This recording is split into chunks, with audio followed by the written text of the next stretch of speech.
Ganda ng view dito mga kapatid. Ito ay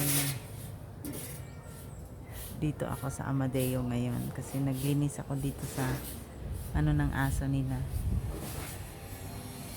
Yan, ano lang ako, patago lang ako dito. Kasi magalit si grandpa pag mag-video. Kaya daming puno. Yan. Napakaganda ng view. Nasa second floor ako. Yan. Ano lang. Sa baba kasi siya. Kaya ito yung mga ano nila. Yung ram ay durian.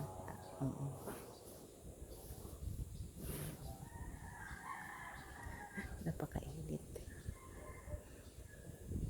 Punta ako sa babae sa grahe. Kasi doon naman ako maglinis. Kaya yung napakaganda na. Malaki kasi itong bahay. Ayan pa, hindi pa masyadong, hindi pa tapos. Laki pang gagawin. Kaya thank you.